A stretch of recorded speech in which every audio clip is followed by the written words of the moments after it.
Goddagens mina herrar, nu är det en ny månad och du vet vilken tid det är. Dags för en ny månadsöversikt på Avanza. Så plocka fram en fin espresso eller någonting och så kör vi. Så hur gick ditt augusti? Visa min månad. I juli, ja det här är månaden innan, så var din värdeförändring plus 7643 kronor. Såg ju ljust och fint ut. Men i augusti däremot, lite värre. Minus 33 275 kronor. Insättningar uppgick till 4 000 kronor. Utveckling minus 37 000 kronor. Utdelningar 213 spänn, så det var ju nice. Ja, hur ser det ut sen då? Här verkar de ha gjort någon uppdatering. Minus 3,36% i augusti. Ja, det är lite kul att man får se en liten graf här med då. Månaden innan såg ju lite trevligare ut då.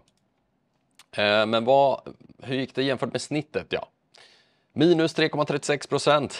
Bättre än snittet, nästan. Eller snarare sämre. Börsen gick också minus 3%, så inte helt fy skammen då. Förra månaden, ja, då gick det upp, men då låg jag också lite under snittet på Avanza, ser det ut som. Och det här är ju då portföljen som är både privata och bolagsportföljen. Sen kommer jag visa bolagsportföljen specifikt sen med. All right. Sen då. Google gick väldigt bra förra månaden. Jag har ju en tracker och det är den som har bidragit till mest av uppgången. Sen så ser vi också Duni och en USA-fond. USA gick ju väldigt starkt förra månaden. Sen har vi också då på nedsidan Evolution, vi har Hexatronic och vi har Castellum. Där har det blivit lite tuffare senare tid. Som alltid så gick det upp och ner under månaden. 31 augusti plus 12 900 kronor. 17 augusti minus 17 000 kronor. Och om vi går in på Felicias lilla överblick här så ser jag att hon har skrivit att fonderna som favoriseras, det är också den här månaden globalfonder. Och här ser jag en ganska stor risk. Vi ser ju nämligen att USA går ganska starkt och om man scrollar ner och kollar så ser vi att ja, de mest köpta fonderna det är även den här månaden globalfonder. Vad jag tror är en risk dock, det är att ganska många köper globalfonder för att USA-börsen går starkt. Och det här kan vara en risk. Jag tror nog att USA går starkt fortsättningsvis visst, men jag tror ändå att vi har mer potential i Sverige skulle jag ändå ponera. Som tur är bland aktierna så är det ju ändå Investor som står högst upp, vilket är ganska nice tycker jag. Det är en trevlig, stabil investering, men det finns en del som jagar då, till exempel Nvidia som har gått väldigt bra. Mest sålda aktierna ser vi Evolution, SSAB, Swedbank, Apple och Handelsbanken. Intressant. Vi hoppar in på företagsportföljen. Och bolagsportföljen är ju lite mer transparent med.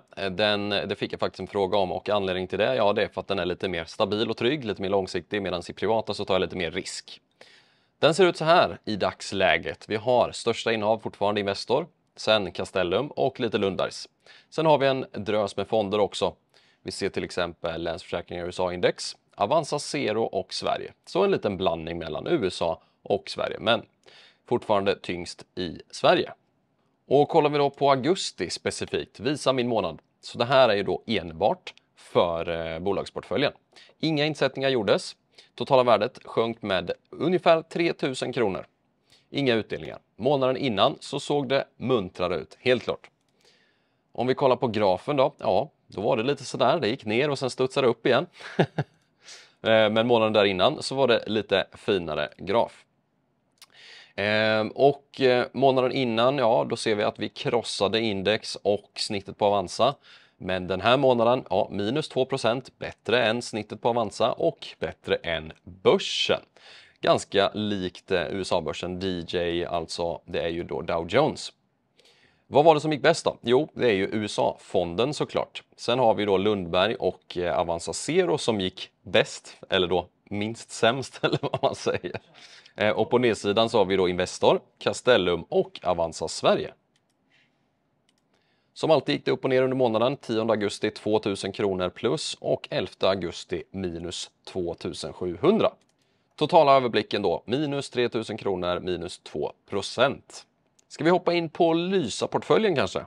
Här ser vi då Lysa-portföljen i dagsläget drygt 3000 spänn, inte jättemycket pengar relativt sett till totala egna kapitalet, men ändå en ganska fin utveckling sedan start, plus 51,5%.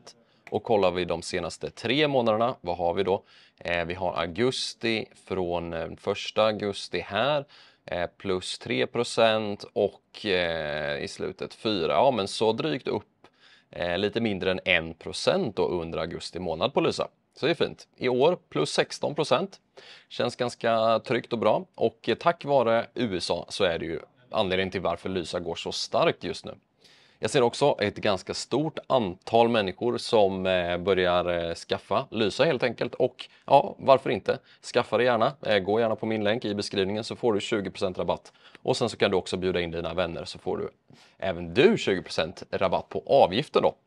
Tycker Lysa är ganska nice att ha som en liten krockkudde i portföljen som sagt. Det är skönt att bara ha den tickandes där. Som en liten diversifiering till ens egna dumheter.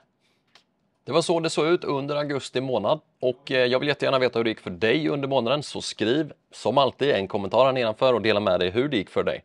Gick det bra? Gick det dåligt? Berätta, har du lärt dig någonting? Eller så kanske du precis har kommit igång och investerat. Ja, berätta gärna det i kommentarsfältet nedan. Tack så mycket för att du har tittat, så hoppas jag att vi ses i nästa video. Ha det gött, ciao!